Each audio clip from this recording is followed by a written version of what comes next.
hey, Houston, I just thought of something. First fish of 2022. Oh yeah. Well, what's up, guys? This is Daniel from Arms Family Homestead, and I've got a bit of bad news for you guys. So in the last video, you guys saw that our little doe Skip kidded with twins, and we worked really hard to get that baby up and going. That second baby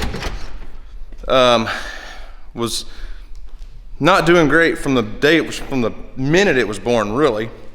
And I worked hard, but we'll tell you what's going on.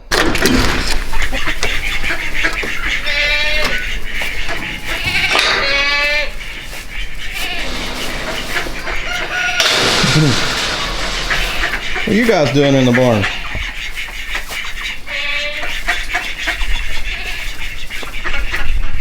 Where's all the baby goats at?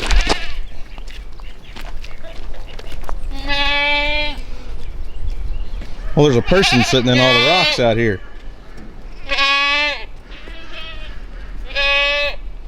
Dad, I named this one Skip's baby. I named it Skipper. How come? So we can always remember her.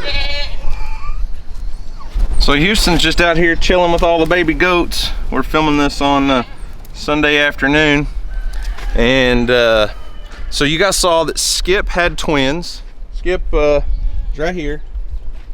And Houston's holding one of the babies. But unfortunately, the other baby didn't make it. And that just happens sometimes. Like, I honestly really feel like some baby goats just aren't gonna make it. That little baby, I don't know that I 100% believe that there is a failure to thrive. I really feel like there's something else going on. Now, sometimes goats are born like with multiples. Like, for instance, this doe, when she had 3, you know, there's a good chance that one's gonna be smaller and weaker than the others. And then Spot, the big spotted doe, had 4. And when you have 4 babies, you think about 4 babies growing inside of one doe, surely one's gonna be weaker and not as strong as the others. But she's raising all 4 just fine. Now Skip had twins, and you guys saw if you watched that video, if you haven't, go back and check it out. When I walked outside that morning a few days ago, it was about 20 degrees, and it's not like the cold just killed that baby.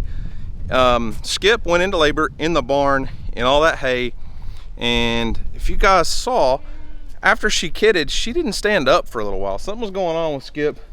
I don't know if she was just drained, if she was in labor most of the night. You know, that one baby might have been in the birth canal for too long. I know when I came outside, it was laying on the ground, not really moving much. And I didn't show you guys a lot, but I actually did pick that baby up and use a towel to get it all cleaned off and everything, and kind of had to stimulate it to get it going. I know a lot of people saw that where's she at? That spotted doe out there hooked that baby and flipped it up in the air. Could that have caused an injury? Absolutely, it sure could have. But I don't think that's what was the demise of that kid. That little baby was just struggling from birth, and you saw I brought it in the barn, gave it heat, put it under a heat lamp, and kind of hand milked Skip a little bit. Look at her. Hand milked Skip a little bit, made sure it had colostrum, got it up and going. And every time I squat down, this guy gets all up in my face. That little baby just never really took off. So I really feel like there was something going on with that baby goat, probably even before it was born. Bear, no buddy, stop. Get out of my face. I really feel like there was something going on with that other little baby, probably before it was born, at least as soon as it was born. So there's a lot of factors here. A lot of people are gonna say, well, why are you kidding at your goats when it's so cold? Well, I do that because I've had a lot better success, a lot better survival rate than if I wait until like April, May, because the parasite load is so much higher.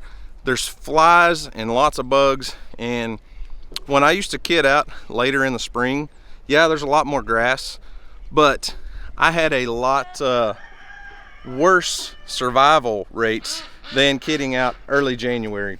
Plus, kidding out early January, these kids by about May are big enough to go to market, and that's when the goat market's usually the highest for us. So it just kind of works out better for me that way. And you know, could we have done things differently to get this baby to survive? Probably, but we did everything we could. We brought it in the house. I didn't show a whole lot of that, but I've got a few clips from that day. We brought it inside. That's not good.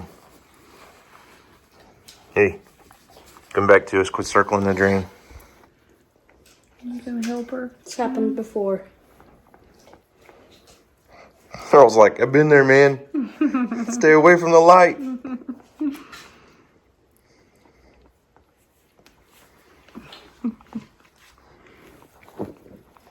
He'd be a good mama.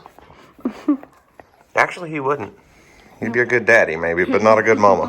If he was a girl, he'd be looking for her the whole time.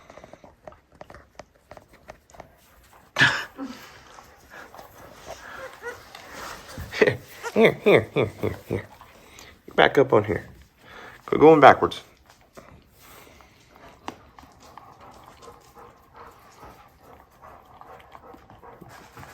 Earl, does goat taste good?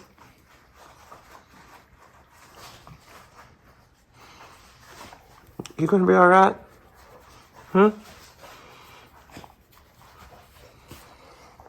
After bear, nope. After I had set that baby back outside with its mom under the heat lamp, I came back out about 2 hours later, and then I realized, hey, this baby's not doing good. Took it in the house, and we fed it a little bit in there. It was warm. You know, it would get up and move around, but it just never would take off. And most all of these baby goats, within 30 minutes of being born, you know they're gonna make it. They just have that will to survive. This little baby just didn't have it. It just had this I'm gonna die look all over it. And unfortunately, it didn't make it through the first night. And that's just part of it. And quite honestly, if I was still at 25 or 30 does, that baby probably would have been born out here on the pasture and just let nature happen. I know that sounds cruel, but that baby wasn't gonna survive. And that's not the type of animals that we want to keep. I don't want animals that I have to babysit and I have to nurse along and that are sick all the time and are always struggling. We're gonna try to breed a goat herd or a cattle herd or whatever it is and keep the strongest to survive. And I know that sounds harsh and a lot of people may not agree with that, but if I wanted a bunch of, well, I basically just don't want a bunch of animals that can't take care of their young, that can't take care of themselves, and one that's born weak and never really thrives probably has something going on that I don't want to pass on to the next generation. So I know it kind of sounds cruel and all that, but when you're on a farm and you're raising multiple animals like this, you have what's known as a survival rate, a success rate, and you're gonna lose some babies every year. If you had, 100 mama cows of the best quality beef production lines out there, you're probably still going to lose a few calves now and then, and it's just kind of part of it. So yeah, it's just part of it when you own a farm like that. So what else are we going to do today besides sit around and play with a baby goat? Set raccoon traps? No, we're probably not setting out any raccoon traps today. You got school in the morning. Yeah. I say, nice sunshiny day like this, why don't we grab a fishing pole and run over to the pond for a few minutes, see if we can catch a fish. Okay. We're not going to get on the boat. Let's just walk around the back side of the pond and see if you can catch a bass. Okay.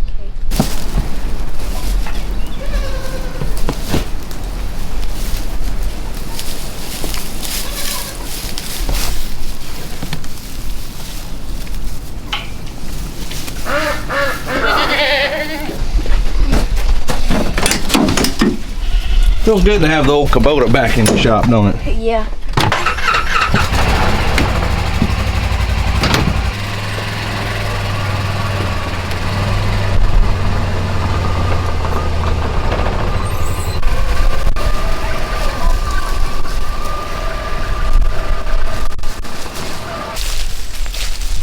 Fortunately, hey, Earl, don't go get all muddy. Come here. Hey, don't go get all muddy. You'll get me in all kinds of trouble. Earl, nope. You get away from the water. Stay back. So fortunately, our pond's in a low enough spot that even though the winds are blowing like crazy today, it's not too bad right here. So we're gonna try to keep Earl from getting in the mud. Earl, stay away from the mud. Earl, no. Earl, no. Earl. Where? Right there? Yep. Oh, there's something. Surely you can throw farther than that.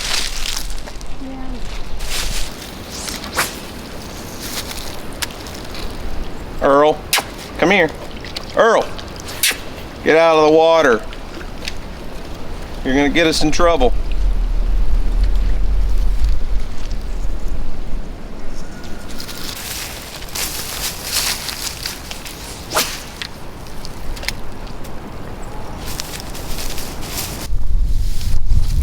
Something's out here. Yeah, probably raccoons and ducks. Might find a duck nest out there. That'd be cool. Oh, what? Houston, you gotta get your lure in the water, buddy. I got a nice little bass. I'd turn the camera and show them, but I don't have anybody to do it for me. I'm not losing this fish if I can help it.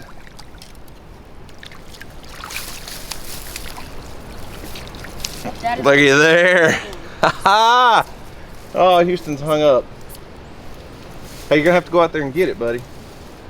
It's probably a little over 2 pounds. Look at the mouth on that thing. Nice little bass for January in our pond. Hey, Houston, I just thought of something. First fish of 2022. Oh, yeah.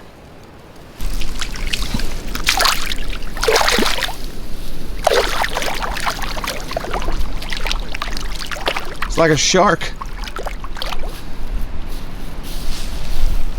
There he goes. Need some help with that? Take your boots off and go get it. Boy, I ain't doing that. Well, we had to break Houston's lure off, so now he's using my pole since I technically broke his lure off. We're gonna see if we can get him his first bass of 2022 though, right? Yeah.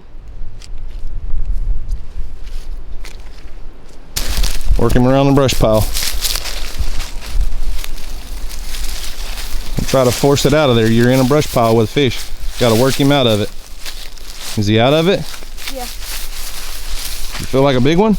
He's a monster. Quit backing up. Nope. Fight him. See what you got.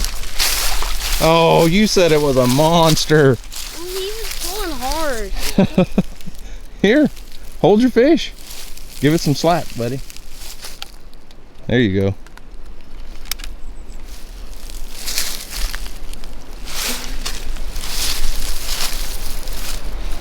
Well, first fish of 2022 for you. Yeah. Pretty good way to start the year off, isn't it? Yeah.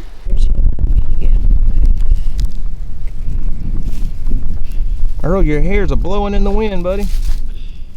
Get down, get down, get down. Here, I'll hold the fish for you. You get the hook out. Pop it out. There you go. Pop it. Got it. You get to release him.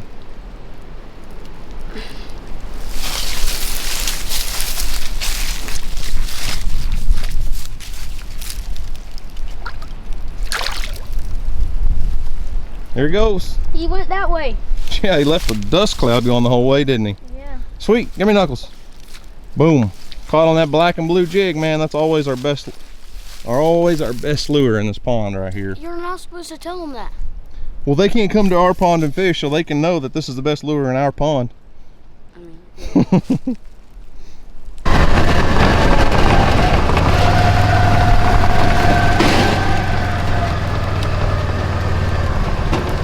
Look at the pool, look at the pool. So Houston's gonna go grab some treats for the donkeys, and I wanted to give you guys a quick update on Houston's little pool pond. Oh, by the way, no more fish were caught, but we did both catch our first bass for 2022, so that's always good. And a lot of people have been wanting to know about Houston's pool pond, if it's still up and going, still running. Earl's still drinking out of it. It does look a little, there is quite a bit of algae buildup on the bottom. The water's still crystal clear. All the bass are still here. His big bluegill's still here. They're just basically, oh, there went a fish. They're basically just dormant. They're not really moving around much. I see a bass's tail right under that rock right there. Oh yeah, by the way, the bass are spotted bass. They've grown a little bit so I can tell a little bit better. You think they're all spotted bass? Yeah. But the goldfish are massive. Yes. So we haven't been feeding minnows or anything. We do feed a little bit of fish food now and then, but not very much. They're just not eating a lot. They're fairly dormant. There's a bass right there. There he goes. There's another one. Yep. That one's a striped bass, I think. That is not Oh wait, that's a striper. sorry. I promise. I didn't mean But, a striper. Yeah, there's a bass right there. They are still doing good. We still have the filter going, left it going all winter so far, even on those super cold nights. Keeping that water circulating, keeping it moving, keeps it from freezing up. Look, there's those bass right there. Oh, I don't know how well they show up on camera, but I did add a stock tank heater, which it only actually comes on when it's below. So it actually only comes on when the water temperature gets below freezing out here. So I'm not exactly sure that it's big enough for this thing, but when the water temperature gets below a certain point, that comes on and the fish can kind of actually huddle up around it because it does put off a lot of heat. Yeah, it does. Where'd that bass go? I don't know if they'll be able to see him or not. Did you say you saw the bluegill? Yeah, I saw him in here a couple days ago. He hides. He don't come out very much. I know.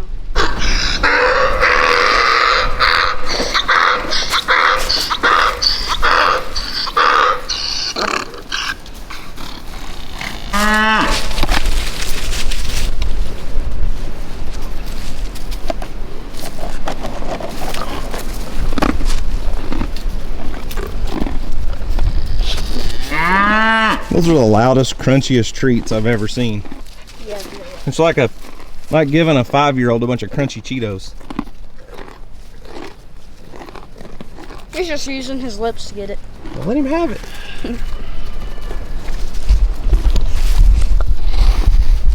So this is where we're gonna wrap it up for the day. Houston and I are gonna give the animals a few treats out here. Did get to catch our first bass of 2022. And we lost. We did lose a baby goat, our first loss of the year. But I just want to tell you guys this: if you live on a farm, these things are gonna happen. Dusty loses bison. Kevin and Dutch lose goats and sheep, and if you're gonna raise livestock, you're gonna lose a few, especially at birth. It's just part of it. It's gonna happen. So don't beat yourself up over it too much.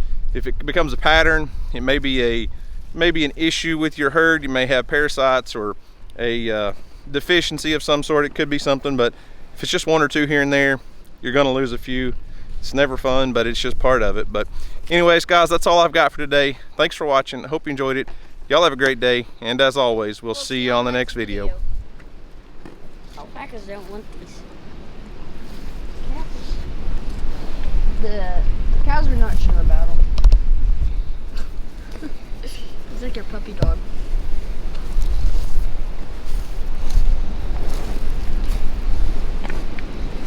Eat it. Eat it. Be the Grinch.